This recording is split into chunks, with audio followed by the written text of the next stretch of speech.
Ça y est, c'est fait. On connaît désormais le champion du Gabon, c'est le Stade Mandji. L'équipe de Port-Gentil remporte le trophée du championnat national de football de première division au terme d'une compétition qui a entraîné plusieurs clubs évoluant en première division.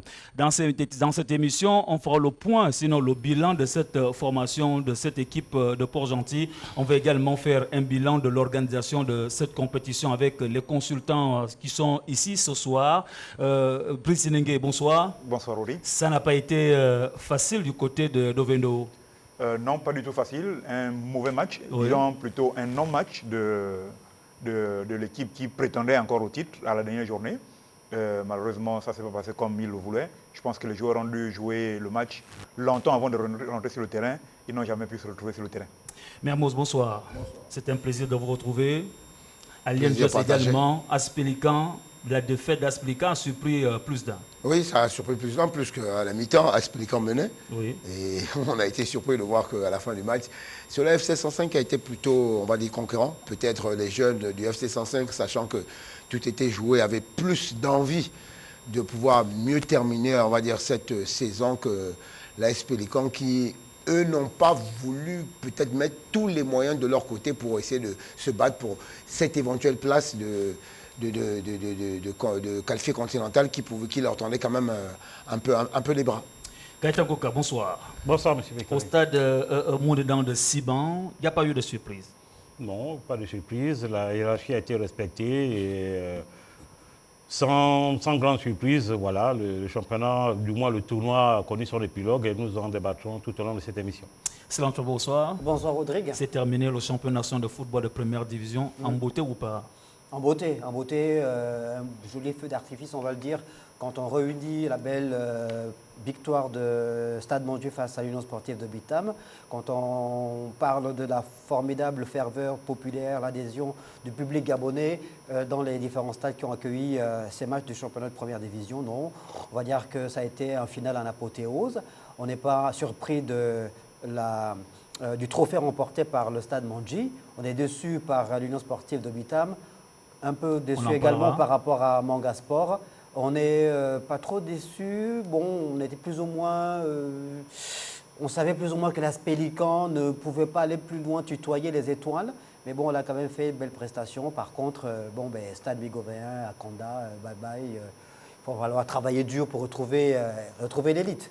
En regardant l'image où cette équipe d'Aspelican Stade Mandji, soulève le trophée, je voudrais poser la question à chacun d'entre vous. Vous avez cette possibilité de répondre à ces questions-là et puis la liberté de prendre la parole tout en respectant la règle de 3C, court, clair et concis. Messieurs, qu'est-ce qui a fait la différence pour le Stade Mandji? Je vais me jeter à l'eau. Ce qui a fait la différence, on l'avait déjà dit, on l'a dit et redit sur le plateau, c'est la formidable préparation lors de la période de pré-saison, on va dire. Le Stade Mandji a très tôt compris qu'il fallait remettre l'ouvrage sur le métier, se concentrer, établir un plan de travail bien huilé, une belle organisation aussi en interne par rapport à l'équipe dirigeante de cette équipe qui a été bien gérée de façon, on va dire, de façon professionnelle. On a vu que la mairie a vraiment été au chevet de l'équipe, entourée évidemment par les sages conseils aussi d'un ancien international et pas de moindre, Samuel Raouto, s'il vous plaît, qui a quand même épaulé Alain Mandro. Donc cette équipe très tôt, avant le début de ce tournoi, a été très concentrée et l'équipe savait où elle voulait aller, quoi. Oui. Je vais parler plutôt de la gestion de cette équipe. On va dire que c'était une équipe qui avait compris aussi peut-être, je pense qu'Alain Mandro, déjà un ancien dans le métier, rappelant que Stade Mandji gagne son deuxième championnat avec le même coach. Oui. C'était le coach qui les avait fait gagner le championnat en 2009. L'organisation était très bien faite. C'est-à-dire au niveau du staff, sur le plan sportif de l'équipe, c'était tellement bien fait qu'on a su mettre la mairie dans l'organisation avec, je vais citer son nom, on est obligé, Gabriel Tchango, qui a su chapeauter ça en tant que maire de la commune de Port-Gentil, qui a su chapeauter cela comme il fallait, en mettant les moyens, tout en laissant aux sportifs de faire son boulot, voilà, le job. Et on a pu le voir dans ce terrain. On a eu l'impression que c'est une équipe qu'on ne voyait pas venir, dans le sens où, moi quand je parle de la gestion, Il fallait juste se qualifier pour les playoffs et en sachant que dans les playoffs, on pourrait faire toute la différence pour ce championnat qui devenait unique avec un seul match. Il n'y avait pas de match aller-retour. Donc, tous les matchs étaient plus ou moins des finales. Et cette équipe a su tirer son épingle du jeu pendant ces playoffs. Gaëtan Kouka, c'est quand même là la principale question. Stade Mandieu, personne n'y croyait, personne n'y pensait. Mais cette équipe, avant même la période Covid, disent-ils, était en préparation. Cela témoignait déjà des ambitions qu'affichait le Stade Manji. Effectivement, je vais revenir sur ce qu'a dit M. Asselé en termes de gestion. Il faut situer la gestion à deux niveaux. D'abord pendant la phase éliminatoire, ensuite pendant la phase des playoffs qui a donné lieu justement à une autre compétition. Après, vous remarquez que Stade Manji, ayant commencé les entraînements bien avant que tout le monde, l'encadrement technique, donc composé du coach Mandro et du coach Lit, appuyé par l'ancien Samuel Raouto, ont su gérer cet effectif. Lit, c'est Alain Djessicadier. Alain Djessicadier, d'accord, pour ne pas le citer. Alain Djessicadier ont su justement user de leur vécu pour manager cette équipe en termes de gestion. Vous avez eu une équipe, si nous faisons bien le tour, qui n'a quasiment pas connu de déboire, d'accord. Elle est restée patiente, elle est restée organisée, elle est restée déterminée. Et la détermination de l'organisation a fait en sorte que cette équipe a largement mérité son trophée. C'est un vainqueur ou un champion qui mérite largement. Il n'y a aucune contestation à faire. Chapeau à Port-Gentil qui devrait faire école en termes de modèle de gestion, contrairement à d'autres écuries. Brice Dengue, on constate également qu'au sein de cette équipe du Stade Manji, l'effectif n'est pas un effectif de renom. C'est des joueurs qui ont joué pour le collectif. Il n'y a pas, on va dire, que tel sort de telle ou telle équipe ou un joueur qui fait parler de lui depuis des années. Un collectif qui a bien marché. Il y a pas mal de joueurs qui viennent d'ailleurs, Oui. De tous les clubs du Gabon. Mais vous savez, les grandes batailles ne se gagnent pas, les grandes batailles se remportent en équipe. Tout seul, on peut gagner de temps en temps un sprint, mais c'est ensemble qu'on gagne les grandes compétitions. Et je pense que le Stade Manji a fait preuve de beaucoup de calme, beaucoup de sang-froid, beaucoup de rigueur dans la gestion.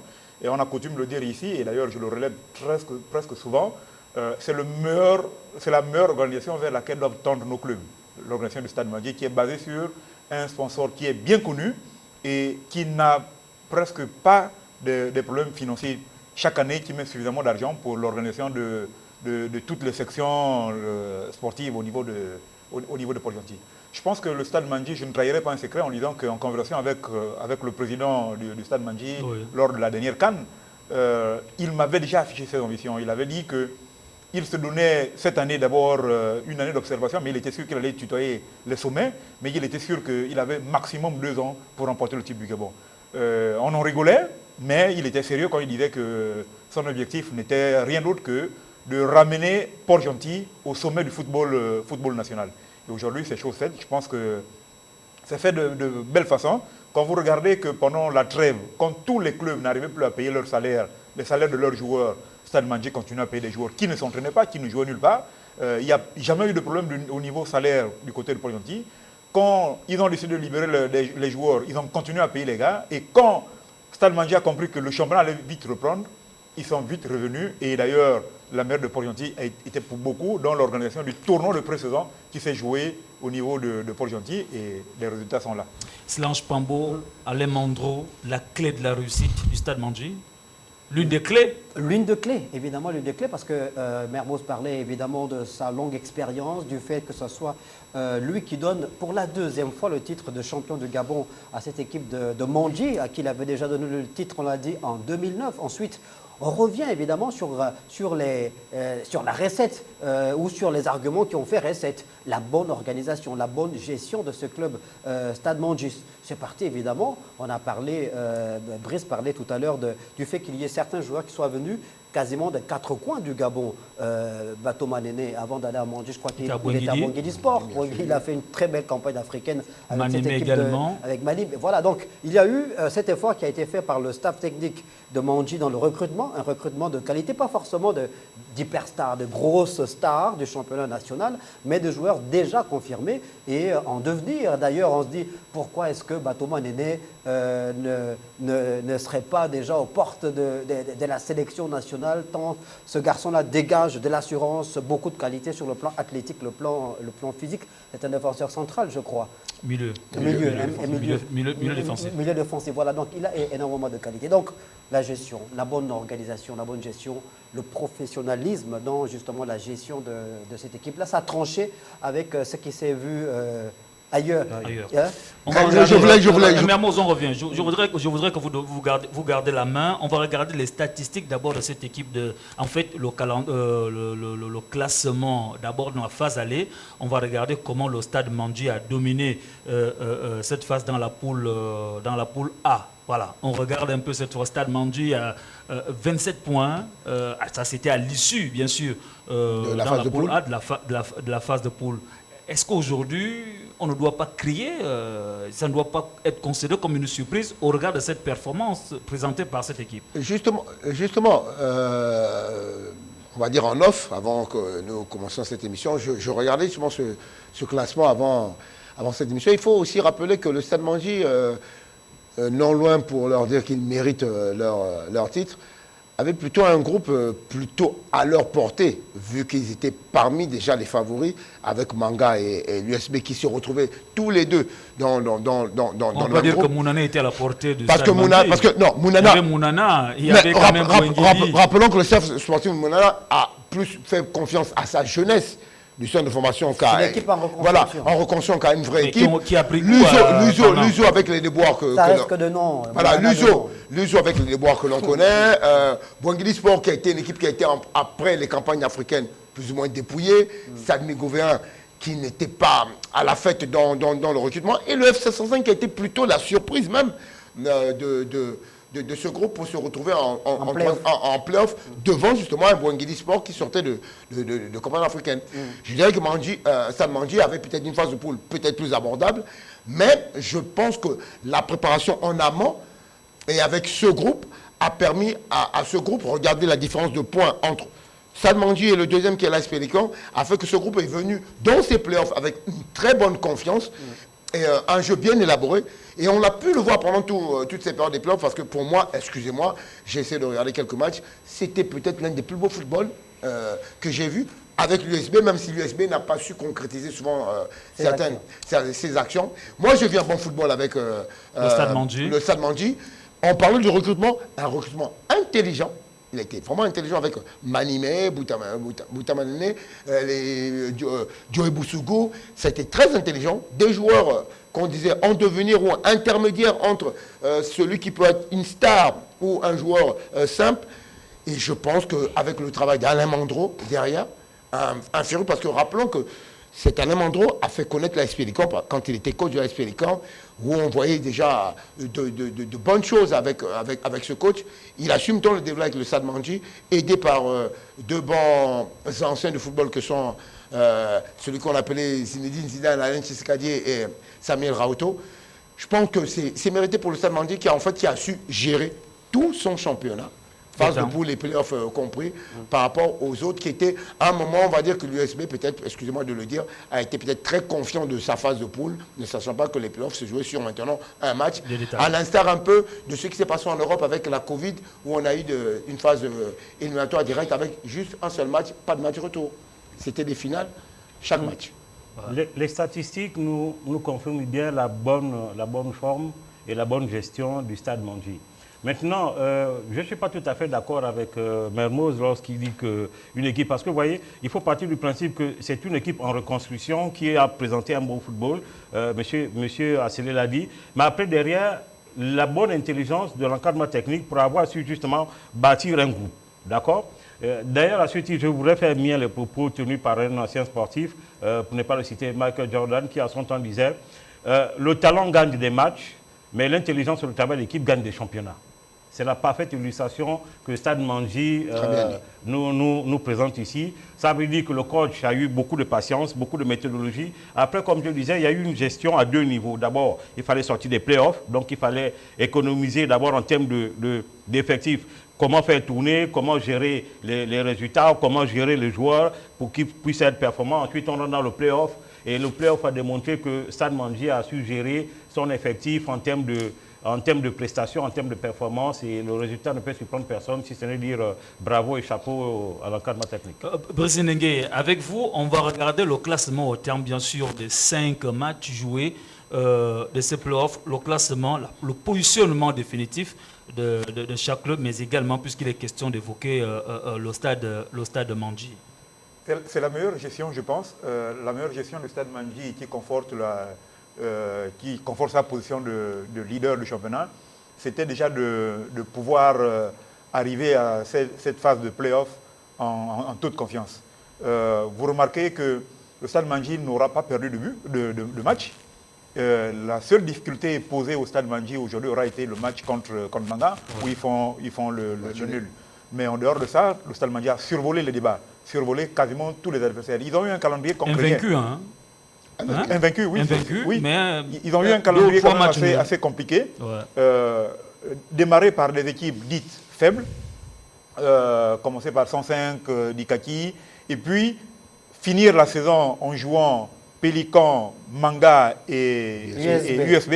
On s'était dit que le calendrier avait été rude pour eux, notamment vers la fin. Mais ils ont su gérer la compétition. Et j'ai envie de dire bravo au président du Stade Mandji pour avoir réussi à ramener au Stade Mandji un technicien de la trompe de Djissé Kadié, qui n'est pas encore coté, qui n'est pas très connu.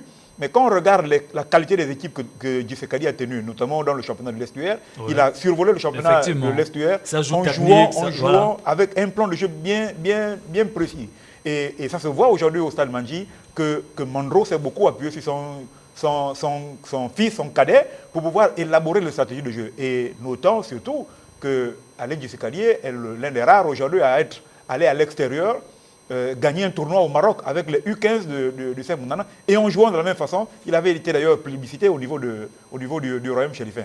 Donc c'est bien d'avoir recruté ces entraîneurs qui nous apportent des idées nouvelles dans le jeu, qui nous apportent une bonne construction du football, qui nous permet aujourd'hui, nous, spectateurs, d'apprécier la qualité au niveau des terrains. Pour amener de là à son moulin, je dirais même justement qu'en commençant cette phase de play-off par des équipes moindres, je crois qu'ils ont pu prendre la mesure de cette phase de play-off, puisque c'était des matchs directs, coup près, vraiment coup près, puisque c'était des finales, de pouvoir se mettre en confiance avec des équipes peut-être faibles où on a plus travaillé les automatismes et être mieux en confiance face au Cador qui étaient les 3 autres qui étaient Manga, Pélican et l'USB.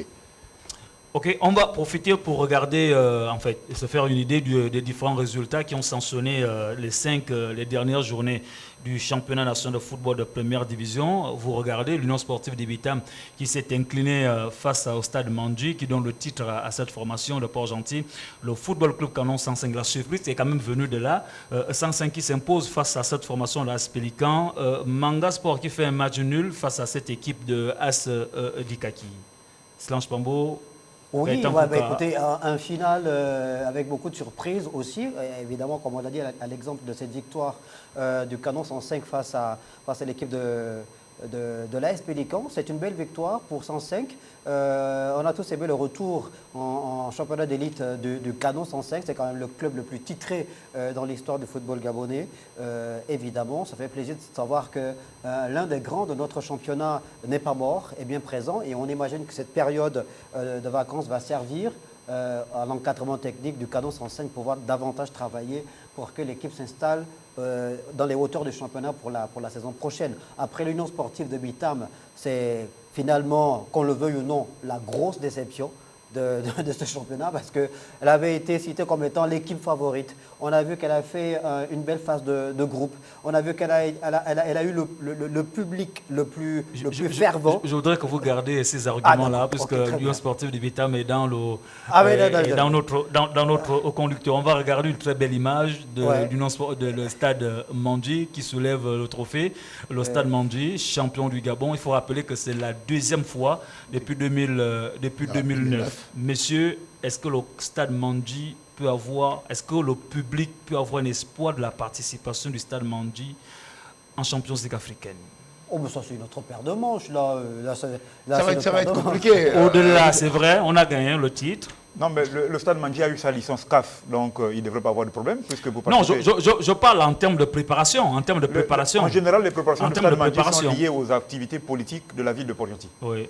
Chaque fois que le Stade Mandji a joué une grande compétition, c'est toujours une période où les élections au niveau de Port-Gentil viennent perturber le fonctionnement normal de la mairie, et en général, ça retarde la préparation. Ah, vous avez peur en 2023, hein? Non, mais on aura démarré longtemps avant 2023, puisque la compétition CAF se jouera en septembre. Bon, donc on on a moins de problèmes. Et puis en général, ce ne sont pas les élections présidentielles qui embêtent le Stade Mandji, c'est souvent les locales où la mairie n'arrive pas à positionner un candidat qu'il faut. Et puis il y a toujours une guerre de clans qui entraîne les problèmes. C'est ce qui s'est d'ailleurs passé lors de la première participation du Stade Mandji en compétition africaine. La mairie n'ayant pas pu mettre le budget du club à temps, le club s'est retrouvé en difficulté sans préparation. On a même vu que le club n'avait même pas de maillot, puisque c'est à la dernière semaine que les maillots ont été achetés sur le plan local. Maintenant, cette année, je pense que c'est différent. Il n'y a pas de signaux inquiétants qui arrivent de ce côté. Je pense que Stade Mandji est armé pour pouvoir démarrer la compétition africaine dans de bonnes conditions. Non, avec même effectif. Oui et non, il y a quand même deux inconnus, deux inquiétudes, je vais dire ça comme ça. La première inquiétude, c'est que le budget doit correspondre justement aux ambitions du club. Donc, l'inquiétude que soulève M. Lengue est fondée. Ça veut dire qu'à charge pour le COMEX, le Stade Mandji, justement d'anticiper, d'aller vers des différents sponsors pour renflouer les caisses. Ça, c'était dans la première interrogation et peut-être même la principale interrogation. La deuxième, c'est qu'effectivement, maintenant nous rentrons sur le plan continental. Ça veut dire que c'est une autre compétition avec d'autres. On a besoin d'une autre qualité d'athlète, justement pour conforter le résultat. Donc, Stade Mandji, pendant tout le tournoi, a pris le soin de voir quelles étaient les forces et les faiblesses. Et en fonction des réalités, il saura qui recruter pour renforcer son équipe. Et valablement représenter le Gabon en championnat sud-africain. Monsieur, merci beaucoup pour ces éclaircissements, ces analyses au sujet du Stade Mandji, qu'on souhaite déjà bonne chance. Stade Mandji, un beau champion. Un bon champion, un champion mérité. Stade Mandji qui va présenter le week-end prochain son trophée à la mairie de Port-Gentil. Nous allons évoquer la question de cette formation de Manga Sport. Vous le savez, Manga Sport termine deuxième au classement final. Au regard des informations qui nous viennent à gauche et à droite, Manga Sport n'ayant pas reçu la licence CAF, Confédération africaine de football, Manga Sport ne pourra pas participer à la Coupe de la Confédération africaine de football. La CAF avait envoyé un courrier à la Fédération gabonaise de football pour permettre à la LINAF de faire appel aux équipes de se faire enregistrer et prendre les licences. Et la CAF a décidé que des équipes qui n'ont pas de licence CAF ne participeront plus à ces compétitions. Situation plus, qu'est-ce qui peut justifier d'abord la LINAF a appelé ces clubs sur les 5 clubs des playoffs. Il n'y a que 2 clubs qui ont répondu présents et qui ont obtenu les licences, l'Union sportive d'Ibitam et le Stade Mandji. Qu'est-ce qui peut justifier ça, sachant très bien que nous avons une administration dans nos clubs? Il faut corriger rapidement une chose. Il y a 3 clubs qui ont fait la demande. Voilà, 3 clubs. 3 clubs, Mandji, Pélican et l'USB ont fait les demandes. Malheureusement, la demande de Pélican n'a pas abouti parce que la demande était incomplète. Il y a des documents que la CAF attendait dans le dossier que Pélican n'a pas transmis. Et donc, par conséquent, la CAF n'a pas accordé la licence qu'il fallait à Pélican. Il restait donc les 2 autres clubs qui avaient des dossiers complets, qui ont répondu au cahier de charge sollicité par la CAF avec tous les documents qu'il fallait. Donc, l'USB et Mandji qui ont eu leur licence CAF. Pour ce qui est de Manga, c'est l'éternel problème de l'administration du club qui concerne le directoire du club, donc le président, le secrétaire général, le manager général. Je pense qu'à ce niveau, le manager encore peut être pas tenu de responsable puisqu'il est arrivé sur le tard. Il a été nommé très tard, quasiment vers la fin de la compétition. Je pense que le problème aujourd'hui, c'est et le président de Manga et le secrétaire général, ils doivent, la responsabilité incombe à ces deux-là. Gaëtan. Bien, déjà il faut rappeler au grand public que la nouvelle convention voudrait justement qu'il y ait la reconnaissance et non justement de plein droit de prendre part à une compétition africaine du fait d'avoir participé et d'avoir gagné qui le championnat, qui la coupe. Donc dans le cadre de la configuration de la compétition, la CAF a justement voulu mettre en place une licence. La licence ici représente la reconnaissance d'un pays à travers un club pour prendre part organisé par la dite CAF. Cela dit, après, vous voyez, vous avez, moi j'ai quand même, Manga et Alima, c'est la grosse déception au lieu de l'USB, monsieur Pambo, simplement parce que, en termes de puissance financière, Manga ne peut pas nous produire ce qu'il nous a produit. Manga ne peut pas être aussi désorganisé. Je dis, c'est une honte au regard du budget. Comment voulez-vous qu'un président qui arrive, pendant qu'il reçoit un adversaire, chez lui à Mwanda, pour ne pas le citer, Manga reçoit USB, vous avez le président de Manga qui arrive aux couleurs de USB, mais il vous demande clairement quel est son parti pris. À partir de ce moment, à quel résultat vous attendez-vous? Il est clair que les ambitions du président sont ailleurs. À partir de ce moment, n'attendons plus sur le plan organisationnel quelque chose de convenable. Il faut que le directoire de la Comilog ressurgisse du dossier pour recadrer les choses, sinon Manga va dans le but parce que c'est inadmissible que les joueurs se soient décarcassés à ce point et qu'ils ne puissent pas, justement, au bout de leurs efforts, être couronnés par le fait de représenter le pays en Coupe d'Afrique, du fait, justement, je ne sais pas si vous appelez ça de négligence ou amateurisme des dirigeants pour ne pas avoir répondu justement au cahier de charge de la CAF. On peut parler de négligence, d'amateurisme ou bien la direction administrative qui ne suit pas? Je dirais l'administration qui n'a pas suivi. Et peut-être ce petit bémol que Gaëtan a soulevé, qui pourrait faire en sorte que on est tellement dans autre chose qu'on ne pense pas à l'essentiel pour le club. Comme il a si bien dit, Manga, c'est quand même le gros, le costaud, le mastodonte du championnat gabonais. Le budget de Manga, c'est 700 millions. C'est le mastodonte du championnat gabonais. Et c'est le mastodonte du championnat gabonais depuis déjà un bon certain nombre d'années, depuis que nous étions sortis de ces championnats que nous avons connus dans les années 80. Elle est cette seule équipe qui est restée avec, on va dire, une vraie société, un vrai sponsor, un vrai leader économique gabonais derrière cette équipe. Et avec autant de moyens, on aurait pensé à une meilleure organisation pour pouvoir suivre un tel dossier. Manga est habitué aux joutes africaines qu'on ne peut même pas s'imaginer que Manga n'ait même pas pensé à régler le problème de sa licence CAF. Donc c'est... moi, je n'ai pas d'argument à apporter là, mais j'aurais voulu... Mais qui condamné? J'aurais voulu... Mais condamné? Mais l'administration de Manga Sport... Puisque la Fédération gabonaise de football a fait un courrier à ce club-là via la Ligue nationale de football. On condamne Manga Sport lui-même. On aimerait bien avoir les responsables de Manga face à nous pour nous expliquer qu'est-ce qui s'est passé. Il est bien tout le temps de jeter la pierre sur la Fédération. Mais on ne peut pas, aujourd'hui, ce n'est pas à la Fédération d'attribuer à Manga Sport une licence. Voilà. Pas à la Fédération. C'est à Manga d'aller chercher sa licence au niveau de la CAF, plus que les autres l'ont fait. Pourquoi pas eux? Il y a quelques années, Manga Sport, engagé en compétition africaine, décide de ne pas partir. Le même bureau directeur. Bien sûr. Il n'y a pas très longtemps... je crois pour la deuxième année, lors du Covid, où ils ont boudé. La première année. Non, la première année. La première année. Il refuse de partir. Mais c'était justifié quand même. Hein. Il avait estimé qu'il n'avait pas assez de. Oui, mais justification qu'ils n'ont pas tenue, puisque dans le même ordre. Ça ne servait à rien d'aller à victime expiatoire. Dans le même ordre d'idée, Bongidi nous a démontré que les arguments de Manga ne tenaient pas la route. Ensuite, on a vu que. Si, comparaison a raison, monsieur Pambo. Juste sur la deuxième année, Manga Sport va pour la première fois de son histoire devant l'inspecteur de travail. Pour quelle raison? Des problèmes administratifs causés par le même directoire. Là, on se retrouve avec Manga qui est en difficulté parce que ne s'étant pas déclaré à la CAF comme étant une équipe, la CAF ne l'a pas accordé une licence qui permet de participer aux compétitions de la CAF. Encore le même directoire. Ça commence à faire beaucoup pour le même groupe de personnes.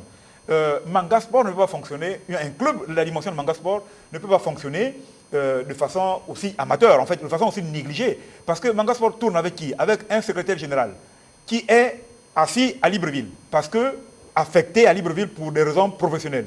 À mon avis, il n'y a personne qui gère le secrétariat.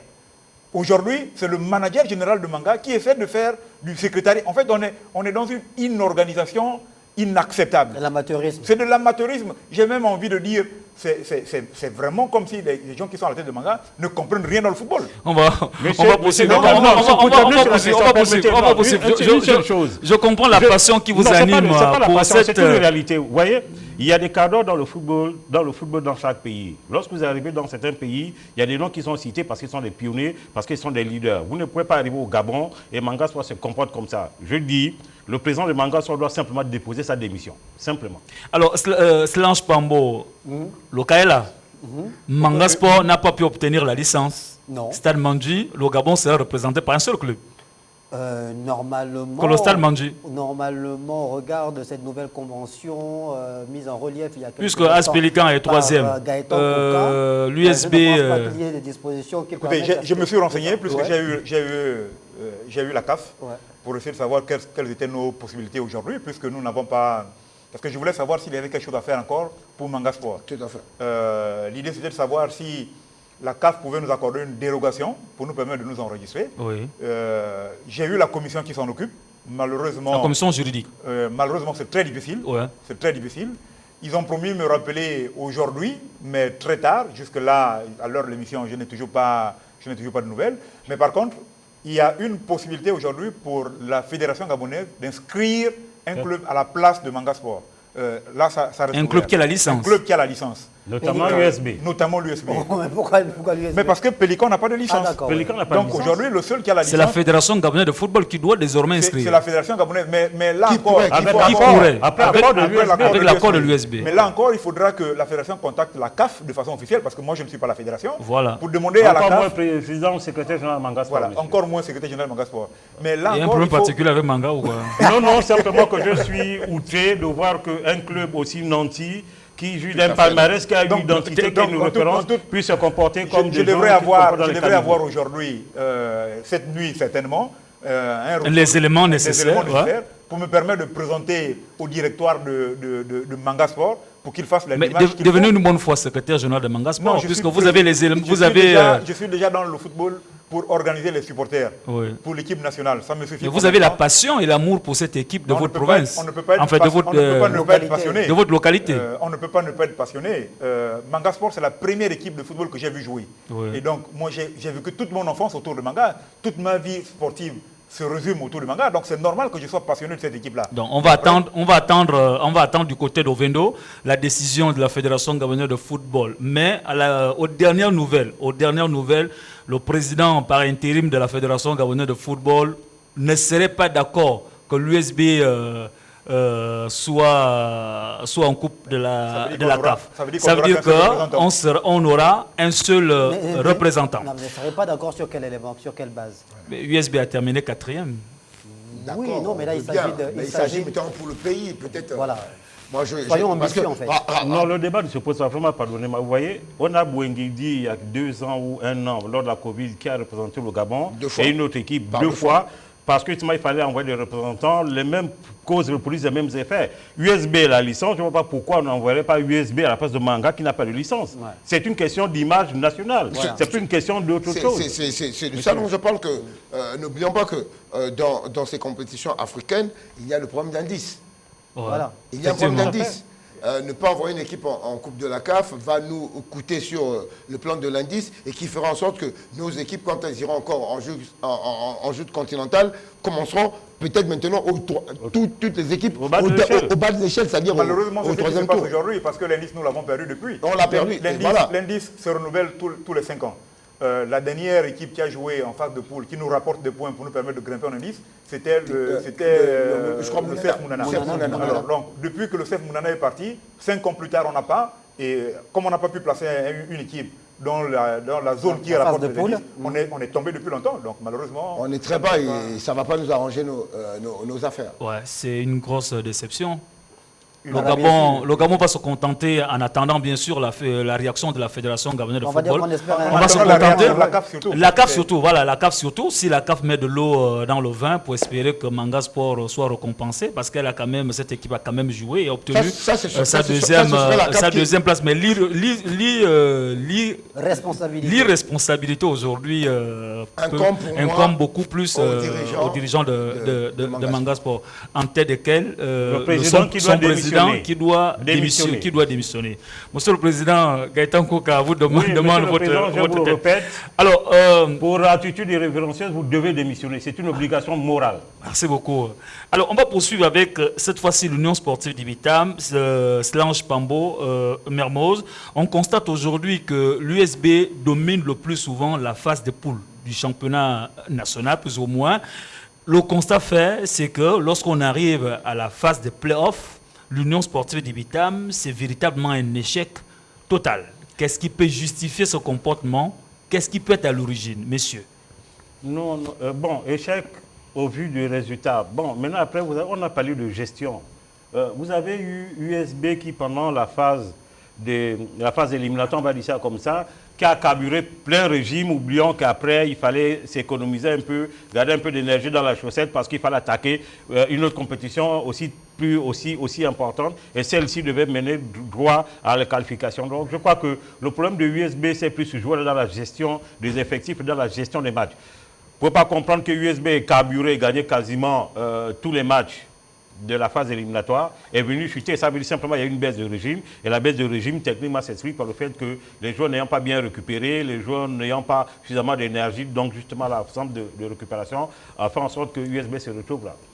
Est-ce qu'aujourd'hui, les dirigeants, du moins l'USB, n'avaient pas l'idée déjà d'avoir gagné le championnat? Justement, moi je voulais justement apporter encore de l'homme là à ce que vient de dire sur la fin Gaëtan.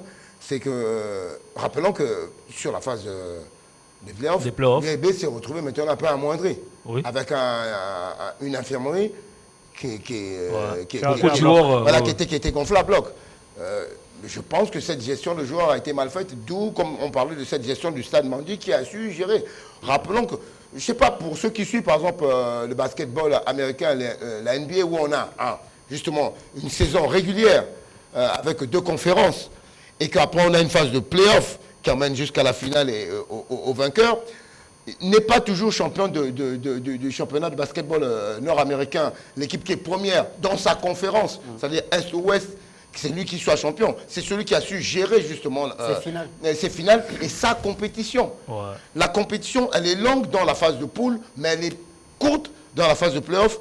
Et tout se joue souvent sur un match, notamment pour nos play-offs où on a eu des matchs couperés de un seul match, pas de match pas un style de championnat play-off avec aller-retour, c'était juste sur un seul match. Tous joués à Libreville. Donc il fallait bien gérer sa compétition. L'USB s'est peut-être vu champion en étant tellement fort dans la phase de poule, en mettant tout dans la phase de poule pour terminer première, pour se faire déjà second, pour mettre la pression aux autres, alors que, par exemple, l'équipe comme Stade Mandy savait que l'essentiel n'était pas, comme on dit, d'aller très vite. Comme on dit, il fallait démarrer à point et être là à l'instant T. C'est-à-dire, je me qualifie pour les playoffs.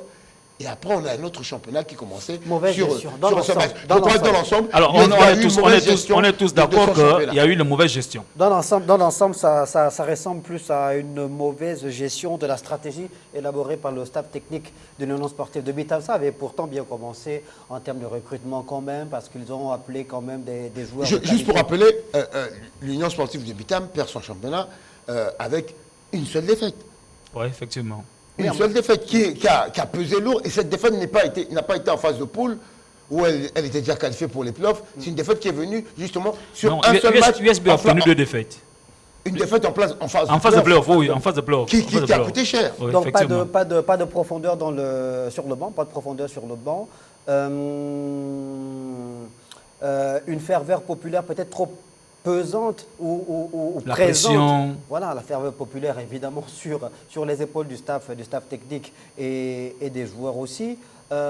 Une volonté affichée par les dirigeants de club de pouvoir ratisser large en termes de sponsors. Ils ont réussi à avoir quelques-uns, mais on a senti qu'au fur et à mesure que le championnat s'organisait, l'Union sportive de Bitam essayait d'affiner sa stratégie, de se mettre à niveau, mais l'absence de fraîcheur physique, de profondeur de banc a fait en sorte que l'équipe qui a tout donné dans la phase de groupe ait suffisamment laissé beaucoup d'énergie dans cette phase de groupe-là pour finalement s'effondrer en play-off, Donc, c'est un gros gâchis, on va dire.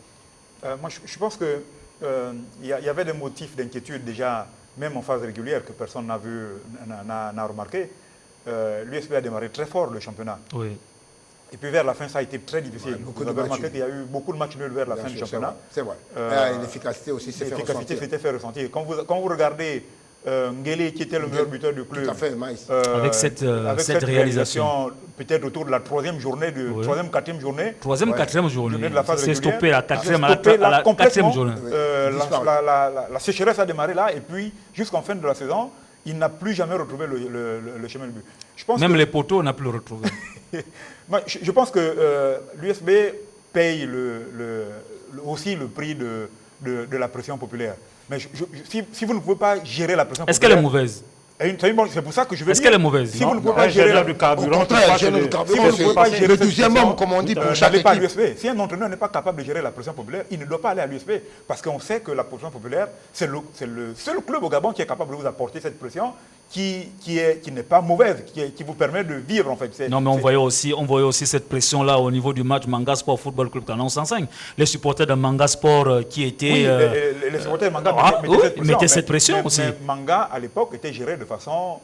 par des anciens qui savaient calmer les jeunes, qui savaient ramener les jeunes à la réalité, ramener les jeunes au terrain. L'USB a cette manie aujourd'hui de changer d'entraîneur à chaque échec. Et ça, c'est aussi un autre gros problème de l'Union sportive. Vous ne pouvez pas, à chaque fois que vous ratez le trophée, c'est le public qui met la pression pour balayer l'entraîneur, qui lui part avec tout son staff. L'année d'après, on recommence tout et vous voulez gagner du tic au tac.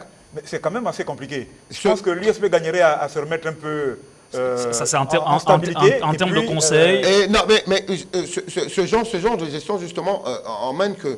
Moi, j'ai vu, par exemple, je vais parler d'un joueur dont on a beaucoup parlé, que j'aimais à l'époque quand il a commencé. Tout le monde se disait vraiment une certaine pointure en devenir pour notre championnat, c'était le petit Bayano Obiang. On a un petit que l'USB nous sort qui était magnifique, et justement avec cette gestion de ça n'a pas marché, on change de staff, ainsi de suite, crée aussi une instabilité. Mais un joueur est appelé à évoluer, à progresser. Non, je parle que si c'est un pur produit de chez vous, oui, il ne pourra pas évoluer dans de bonnes conditions s'il n'a pas toujours la même personne qui l'accompagne dans son évolution. Merci. Il faut comprendre que toujours appelé à évoluer, mais doit être dans les conditions de son évolution. Pour ce qui concerne l'USB cette saison, il ne faut pas jeter le bébé avec l'eau du bain, comme on dit. Ça veut dire que tout n'a pas été que négatif. Non, non. Il y a eu de très belles choses. On peut même dire que c'est passé à ça pour l'Union sportive de Bitam, qui aurait pu accrocher une place qualificative en compétition africaine. Le dernier match nul a payé cher parce qu'une victoire de l'USB, il se relançait alors qu'il y avait eu match nul entre Manga et Stade Mandji. Voilà, donc c'est au staff, cette défaite contre Bitam a plutôt coûté cher. C'est aux dirigeants de prendre la mesure de la chose, de comprendre. C'est pourquoi il faut comprendre cette gestion à trois niveaux. Vous avez d'une part ici la gestion des dirigeants, oui, vous avez d'une part la gestion de l'encadrement technique, vous avez la gestion du joueur en termes de carrière, d'accord? Donc il va falloir justement pouvoir, de manière conjointe, voir comment toute cette gestion peut faire une seule pour que l'USB aille de l'avant, tout justement, comme disait M. Unengue, en gardant une certaine équipe, donc en maintenant l'encadrement technique, lui donner le temps de pouvoir bâtir quelque chose sur la durée. L'encadrement technique de Manga Sport sera maintenu? Mais écoutez, nous on ne reproche rien.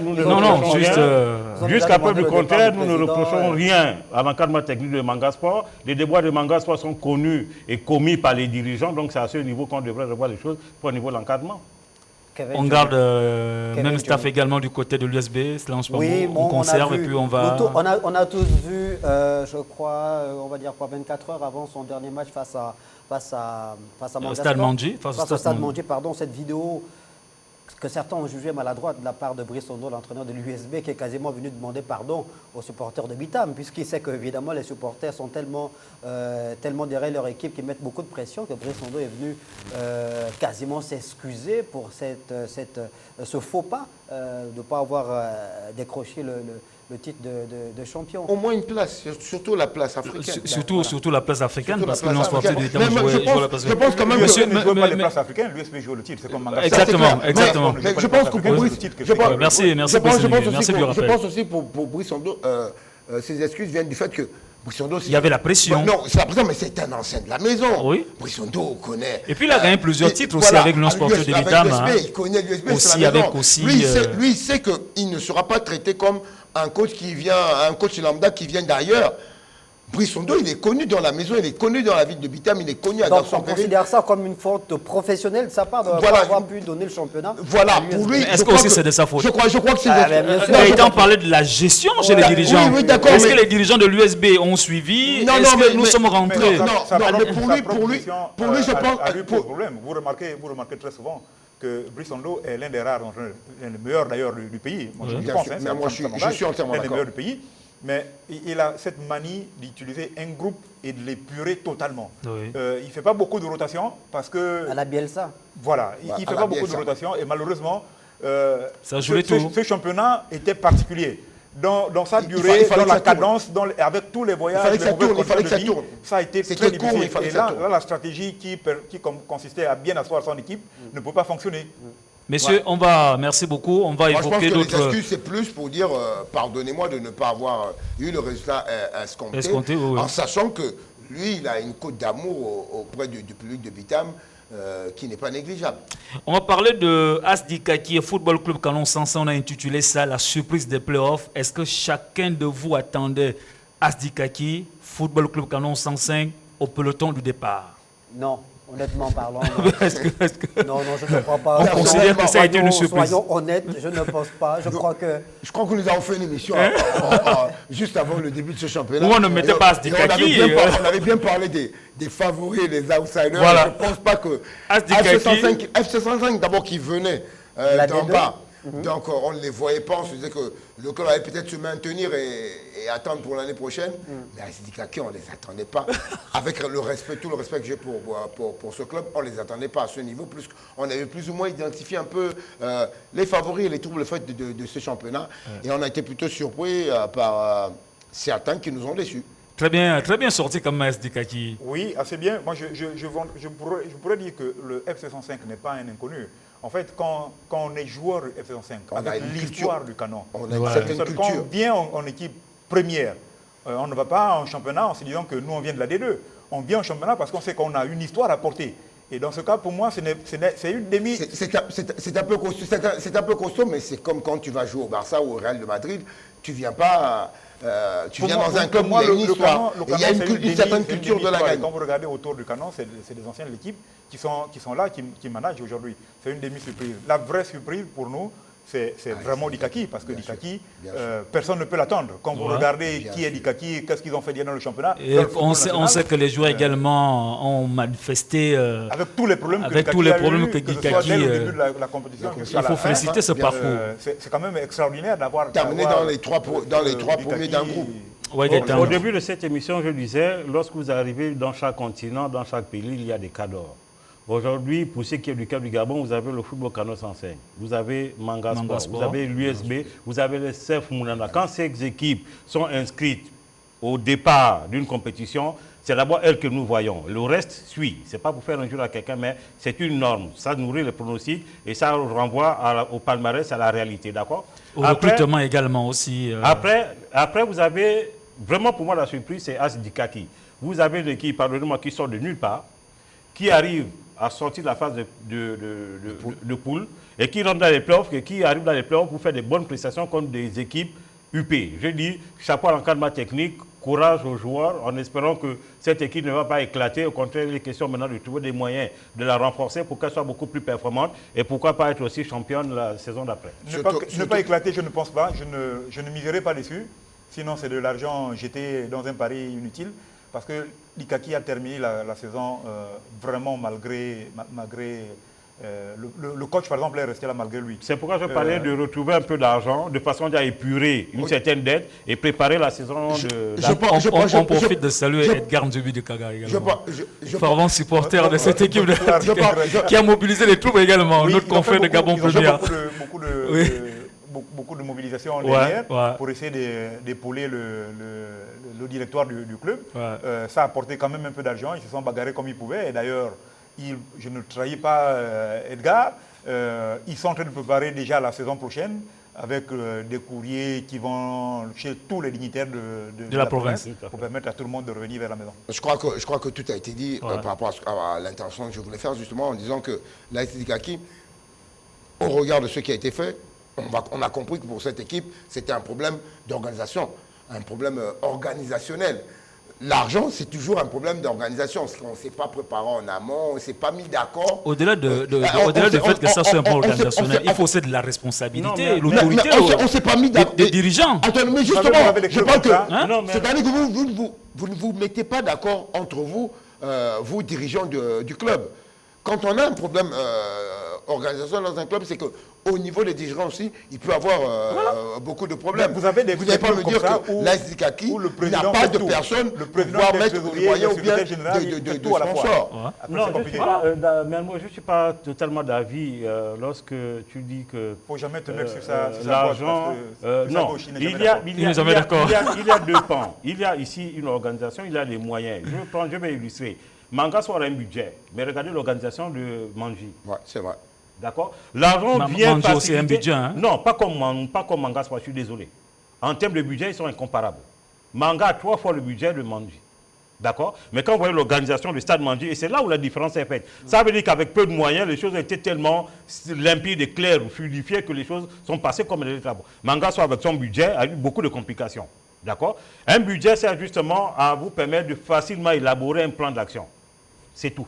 Le reste, c'est le plan d'action. Merci beaucoup. On va passer à un autre sujet d'actualité également. C'est la présence du public au stade. La question, l'engouement, est-ce que c'est la qualité du spectacle? Est-ce que c'est le fait d'avoir passé plusieurs années sans championnat qui peut justifier cette présence massive du public au stade? Solange Pambo. Premièrement,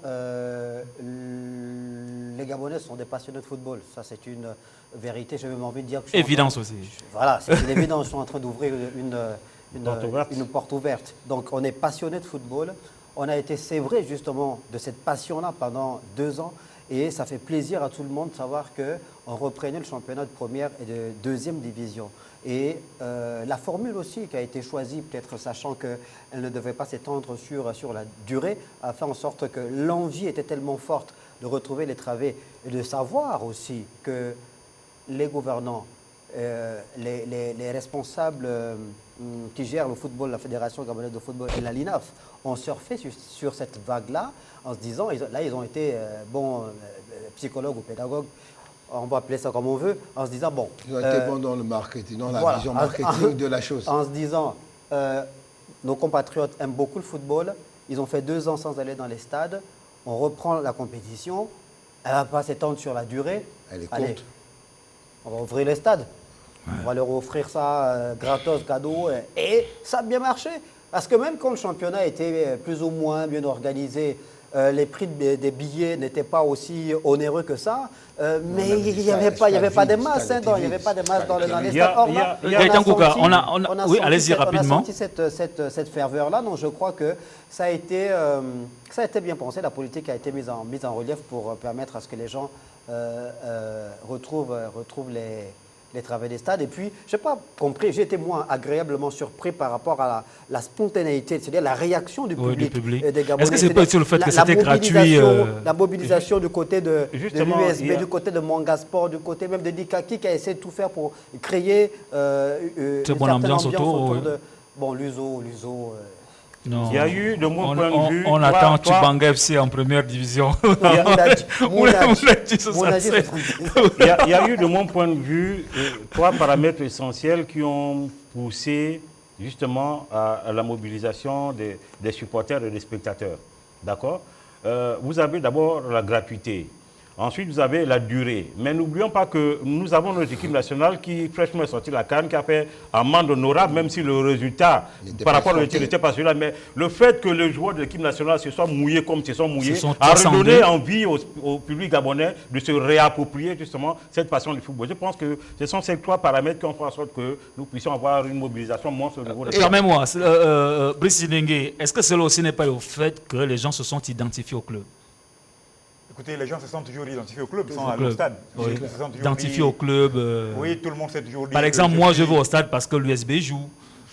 Solange Pambo va au stade parce que, bon, non, on ne peut pas parler de parce qu'il n'y a pas un club de la Nyanga en première division. J'ai regardé jouer toutes les équipes de première division cette année. Oui. Pourtant, je ne suis pas de la région de toutes ces équipes-là. Ouais. Pour moi, c'était important de regarder ces matchs-là parce que c'est toujours... Oui, mais ça, c'est le regard de l'expert. De l'expert, mais tu vas d'abord au stade parce que Manga joue. Ce regard à 360 degrés là. Non, Manga, c'est une autre histoire. Quand Manga joue, je suis toujours au stade. Ça, c'est quasiment... Nous, quand USO, USB, Oyemase joue, nous avons l'obligation d'être au stade. Le son de Brice Dengue est vert jaune, c'est ça, non? Ouais. Oui, c'est pour ça que je n'ai pas eu du mal à traverser vers le bleu. Donc, il y a la gratuité. Je pense que les 3 paramètres donnés par Gaëtan sont totalement vrais. Et puis, à un moment donné, il y a eu, cette année particulièrement, il y a eu, je veux dire, l'USB a quasiment impulsé cette dynamique. Ouais. Parce que les supporters de l'USB ont montré qu'on pouvait faire quelque chose derrière. Et c'est vraiment le meilleur public. Ça, il ne faut pas se voiler la face. Derrière, les autres se sont dit, si l'USB arrive à remplir les stades, pourquoi nous on reste à la maison? Il faut qu'on accompagne nos équipes. Et c'est d'ailleurs ce qui a motivé la remobilisation d'ailleurs autour de Mangasport par exemple. Mais si on va parler des playoffs, bonne formule ou pas? Est-ce qu'il faut évoluer? Est-ce qu'il faut continuer avec la formule des playoffs? Puisqu'elle attire, elle intéresse. Parce que je rappelle quand même que la saison qui arrive, on démarrera un championnat normal. Ben donc, pas besoin de playoffs. Décision du ministère, la Ligue nationale de football selon les assises aussi. Monsieur Bekale, vous avez, parlons des playoffs, vous avez un joueur qui a 10 matchs dans les pieds de la saison. Vous avez en face un joueur qui a 50 matchs dans les pieds. Lequel est plus compétitif? Entre celui qui a 10 matchs pendant toute la saison et celui qui a 50 matchs pendant toute la saison. Très bien. Vous voyez que la formule de play-off est une formule justement pour rattraper les choses. Elle n'est bonne en rien si ce n'est seulement relancer les choses. Il faut repartir sur la norme. Il faut repartir sur la norme. Ça, c'est lui. Mermoz. Ben, je prends un exemple. Nos joueurs ont besoin d'être compétitifs. La compétition ne s'acquiert qu'avec la durée. La version play-off, elle ne pourra pas être là dans une saison normale. Oui. On regarde tout ce qui se fait partout dans tous les championnats, on va dire, du monde en termes de football. Et il faut dire que si maintenant on devait parler de play-off, une équipe comme l'USB serait la première à vous dire non. Oui, effectivement. Parce qu'en phase de poule, moi je suis champion, je suis premier de ma poule, je suis même pratiquement le champion du Gabon, plus ou moins, ou bien un Stade Mandy qui avait même le plus de points entre les deux poules et pouvait chuter dans la phase de play-off où tout se joue sur un match. Je crois qu'un championnat, c'est un championnat, et on dit le terme championnat justement pour le fait que ben, le meilleur sur 18 matchs, on regarde des championnats occidentaux, 18 matchs, 19 matchs, pour notre championnat sur 18 journées, 20 journées, je suis le meilleur, j'ai su gérer mon équipe, j'ai su gérer mes points, j'ai su gérer ma stratégie, je suis champion. Alors qu'en play-off, il y en a qui pourraient être frustrés par rapport aux résultats. Alors, on va parler du dernier sujet avant de mettre un terme à l'émission. Lange Pambo, Brice Zenengue. Messieurs, les difficultés rencontrées tout au long de l'organisation de cette compétition, on a intitulé ça la tâche d'huile. Qu'est-ce qui a été difficile? Qu'est-ce qui a été des tâches plus ou moins compliquées pour vous tout au long que vous avez, bien sûr, que vous avez observé tout au long du roulement de ce championnat? Brice Zenengue, on commence par toi. Pour moi, il y a cette difficulté liée au stade. Oui. Le stade chauve de Vendo. Il faut absolument qu'on arrête de pratiquer le football sur ce genre de terrain. Quand on parlait de l'USB qui a des blessés, qui avait l'infirmerie complètement à bâbord, mais c'est quasiment la même chose pour tous les clubs. Mais on ne peut pas pratiquer déjà le football dans un rythme aussi effréné et jouer sur des terrains qui ne sont plus des terrains de football. Parce que là, on avait plutôt un terrain pour broutage d'animaux plutôt qu'un terrain de football. Et c'est assez inquiétant de voir parce que j'ai vu des joueurs qui sont blessés sur ce stade-là. On dira que ce n'était pas très grave, mais j'ai vu des joueurs qui sont blessés sur ce terrain-là. Ensuite, il y a la capacité de la LINAF à se régénérer et à pouvoir être inventif. La LINAF gagnerait à être inventif dans certains cas. Par exemple, on ne comprend pas pourquoi la LINAF s'est agrogée l'envie de loger les joueurs, de recruter les chauffeurs qui devaient les transporter, de tout faire à la fois. Je pense que c'est des activités qui pouvaient être... on pouvait faire des appels d'offres sur certaines activités pour permettre d'avoir les meilleures prestations. Or, là, on a le sentiment que la LINAF a couru vers les partenaires qui étaient acquis à la cause de certains. Et puis, j'ai un autre aspect qui me gêne énormément, c'est la qualité de notre arbitrage aujourd'hui. Parce que il n'y a pas beaucoup de matchs qui se sont déroulés sans plainte sur les arbitres. Il y a des matchs où on est même passé à côté de l'affrontement avec le public parce que le public n'a pas accepté certaines décisions de nos hommes en noir. C'est vrai que je comprends que les sportifs, les footballeurs manquent de rythme parce qu'ils n'ont pas joué depuis longtemps. Les arbitres aussi donc manquent de rythme parce qu'ils n'ont pas travaillé. Mais à un moment ou à un autre, il faut faire quand même preuve de beaucoup de professionnalisme. Dans À quel niveau concrètement? À quel niveau? Dans les décisions qu'on prend sur le terrain. Parce que vous contestez les choix des arbitres ou bien les décisions? Pourquoi l'arbitre au Togo démissionne de la commission des arbitres? Je crois que la qualité des arbitres, je crois qu'il les choix étaient là. Le problème c'est qu'on ne le dit pas aujourd'hui, mais on sait ce qui s'est passé aujourd'hui avec Otogo, pourquoi il est parti. Donc, non, nous aussi, on sait aussi les raisons pour lesquelles Eric Otogo est parti. Oui. Lorsque Eric Otogo fait les choix, il souhaite que ces choix-là soient respectés. Ben oui, mais quels sont les choix d'Eric Otogo? Là aussi, c'est des questions. Oui, mais si on donne à quelqu'un le droit de faire des choix et que tu découvres, c'est le jour du match, que les choix ont changé, ça pose d'énormes problèmes. À un moment donné, tu es obligé de te dire que bon, moi, je vais partir.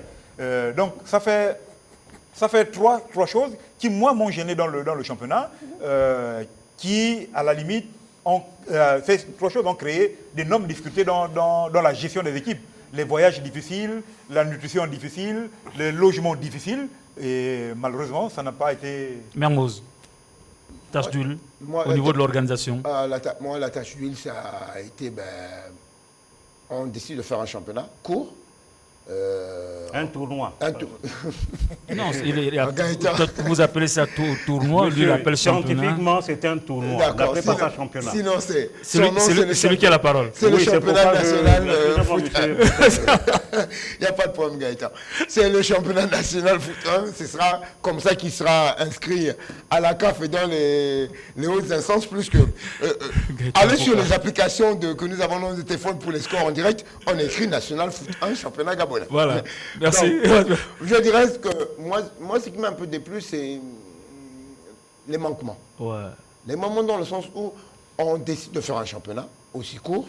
On nous promet monts et merveilles qu'il y aura tous les moyens pour que ça se passe tranquillement. Et on a toujours ces mêmes manquements difficultés en hébergement, plan financier, le salaire. C'est justement le plan financier, le salaire, tout ça. C'est-à-dire, en amont, on a l'impression qu'en amont, on ne se prépare pas à ce que l'on voudrait faire. Pour un si petit championnat, on a eu autant de problèmes pour payer les joueurs, autant de problèmes pour ceci ou cela. Moi, je veux bien que le championnat reprenne dans sa norme normale, mais j'ai bien peur de ce championnat dans sa norme normale pour l'année prochaine. Si avec aussi peu, on a autant de difficultés, qu'est-ce que ce sera avec un championnat bien étoffé sur la durée? C'est un peu là mon bémol, et je suis d'accord avec Brice Sénégué sur ce point. Les stades. Non, il y a des stades où... soit vous dites au propriétaire du stade, si vous voulez lui faire plaisir, de lui dire de remettre ton stade à niveau, mais quand même... Dans les bonnes conditions pour que les gens jouent tranquillement. Je veux bien qu'on étale 3 stades pour pouvoir jouer en même temps, mais on peut, s'il y a un stade à de la lumière et qu'il a une bonne pelouse, mettez 2 matchs sur le même stade que plutôt d'étaler un match sur des stades où d'autres joueront très bien sûr, on va dire, un léger billard et d'autres joueront dans la gadoue. Ce n'est pas bien. 2 taches d'huile. La première, ce sont les stades. Pourquoi les stades? Les stades ne favorisent pas la qualité du jeu. Les stades mettent en péril l'intégrité physique des joueurs. Donc c'est un danger potentiel qui tue les joueurs, qui tue les équipes, qui tue le football.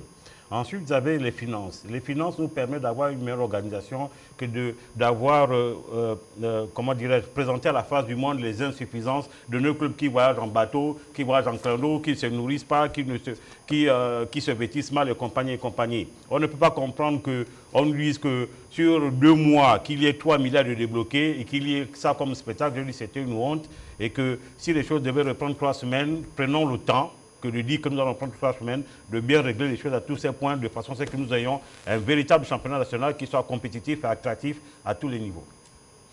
Oui, je pense que toutes les limites ont été clairement identifiées par mes prédécesseurs sur le bilan qu'on a à faire en termes d'organisation de ce tournoi de football qui a désigné donc Mandji comme étant le champion, qui va nous représenter la Ligue des Champions africaine.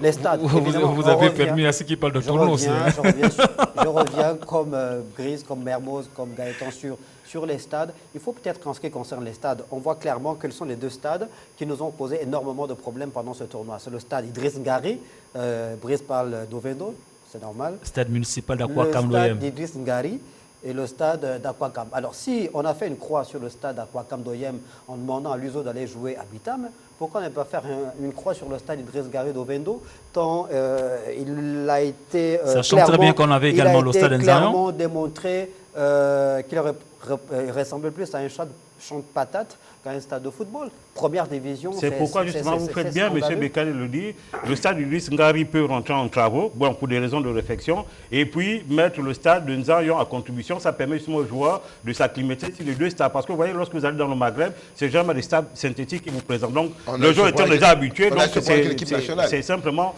à la Libye. Voilà, en match de compétition ça veut dire qu'il faut davantage emmener les propriétaires de ces infrastructures-là.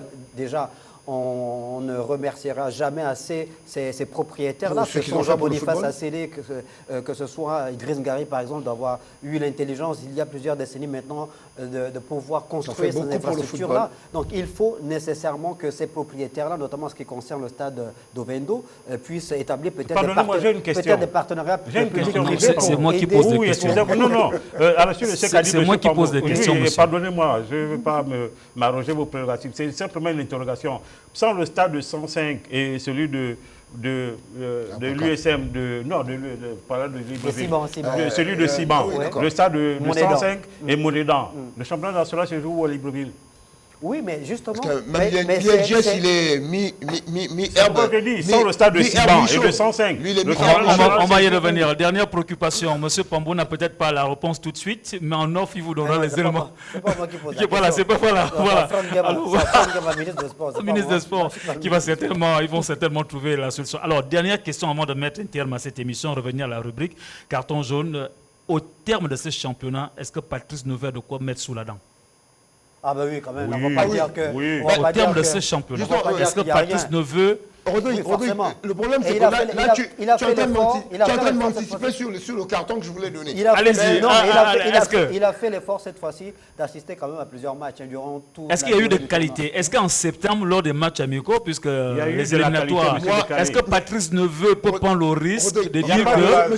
Sur la phase de play-off, on a vu que le championnat était de qualité. Oui. Peut-être que la phase d'avant, il y avait quelques soucis. La reprise. Le reprise. Mais sur la phase de play-off, on a vu qu'on a assisté à de très bons matchs, des matchs de bonne facture. Je pense que... est-ce que Patrice Neveu a de la matière? J'ai envie de dire, si j'étais sélectionneur, oui, mais je ne le suis pas. Maintenant, lui, il a son plan d'action, il a son schéma directeur. Mais je pense... Quel autre schéma directeur qu'il peut avoir si ce n'est pas... On l'a lu déjà récemment. Il disait qu'il avait coché quelques cases dans les équipes qu'il avait regardées. Il ne nous dit pas quel joueur il a apprécié, il ne nous dit pas dans quel club il est. C'est une très bonne chose s'il dit déjà ça. Nous ne sommes pas sélectionneurs, par voie de conséquence, nous ne prenons pas la place de M. Neveu. Nous répondons simplement à votre interrogation de façon à édifier le grand peuple. Dernière question. Pour histoire, nous sommes allés à la CAN avec 28 joueurs, si je ne me trompe pas. Des 28 joueurs, il y avait combien qui étaient sans club? Ça veut dire qu'aujourd'hui, il y a un championnat, ou du moins un tournoi peut s'appeler championnat, où des joueurs ont quand même fait des preuves que le sélectionneur peut dire, toi, pour telle raison, je t'amène. Donc, il y a de la matière. Moi, je dirais encore qu'il aura plus de matière, dès lors que les matchs de septembre ont été annulés, et que normalement, en espérant que les choses se fassent comme elles ont été dites, qu'en septembre ou octobre, nous démarrons un championnat dans les bons délais, il y aura encore plus de matière au mois de mars prochain, pour les prochains matchs, parce que moi, pour des joueurs qui ont fait 2 ans sans jouer, et produire la qualité de jeu qui a été... Autant de problèmes de salaire, ainsi de suite, je vous jure que moi, je m'attendais au pire, il faut être franc.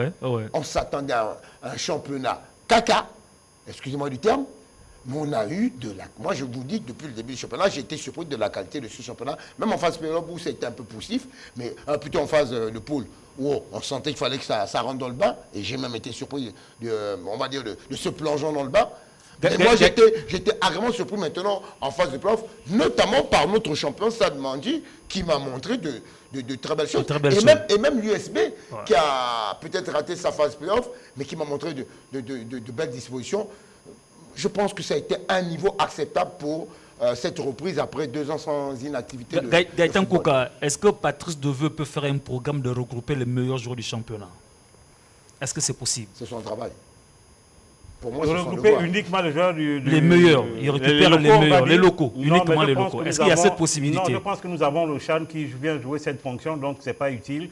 Si le CHAN estime que pour des besoins justement liés à sa cause, a besoin de se regrouper, ça donne justement des éléments, donc la matière au sélectionneur de pouvoir venir piocher un ou deux joueurs. Merci beaucoup, mesdames, j'allais dire mesdames, messieurs, merci beaucoup. Merci beaucoup. Alors, nous arrivons au terme de l'émission et place à nos cartons. Brice Inenge, on commence par vous. Bah, écoutez, pas de carton rouge aujourd'hui, comme depuis quelque temps, quand le match se passe tranquillement, on n'a pas de difficulté particulière. Tout en félicitant le Stade Mandji pour sa belle prestation, pour son sacre, son deuxième sacre, 13 ans après le premier. J'ai plutôt aujourd'hui envie de donner mon carton vert, mon carton d'encouragement au coach de l'AS Likaki. Bien brandir le carton. Le carton d'encouragement au coach de l'AS Likaki, qui n'est rien d'autre qu'un ancien international que tout le monde connaît. Bruno Zita Banangoy. Pour le travail abattu, parce que pour sa première saison, parce qu'il n'a jamais été entraîneur, pour la première saison sur le banc d'une équipe, on a vu ce qu'il nous a produit, on a aimé sa réaction, et pour moi, c'est un encouragement. Un encouragement. Mermoz. Moi, il n'y aura pas de carton rouge aussi. Moi, après ce bilan, je vais rester dans le positif cette fois-ci, et je vais donner un carton vert. C'est pas le jaune, un vert, aux acteurs de football. J'ai été agréablement surpris que ce championnat, qui a été fait aussi court, comme dit mon ami Gaëtan, ce tournoi, on a quand même eu de belles choses. J'ai vu des gars qui nous ont produit quand même de très belles choses. Après 2 ans, franchement, je m'attendais au pire. Et moi, j'étais vraiment agréablement surpris par les acteurs. Je parle des acteurs du football, que sont les joueurs et ces coachs qui ont pu mettre en place ces différents systèmes de jeu. Donc, carton vert aux acteurs et que travailler mieux encore pendant cette trêve pour qu'on ait un bon championnat encore dans l'avenir. Slange Pambo. Bon, moi je donnerais un carton vert parce qu'on a abordé un carton vert et pas rouge, un carton vert parce qu'on a parlé quand même de la formidable mobilisation du public durant toute la durée du tournoi. Donc un carton vert à ce public qui pour moi a la palme d'or, celui de l'Union sportive de Bitam. Formidable élan de solidarité qui a su une fois de plus mettre cette forte identité dont font souvent montre les Bitamois en relief pour pousser leur équipe le plus loin possible, même si à la fin l'USB n'a pas été championne du Gabon, mais le public bitamois a parfaitement joué sa partition. Gaëtan Goka. Désolé. Bien, monsieur, en ce qui me concerne, avec la plus grande fermeté, carton rouge au président de Manga Sport qui devrait démissionner. Il est le premier ennemi de Manga Sport. Ça, c'est un harcèlement, ça. L'émission des As du foot va infliger un carton rouge à la Ligue nationale de football, la LINAF, qui a fait patienter le public qui est venu au stade pour remettre le trophée.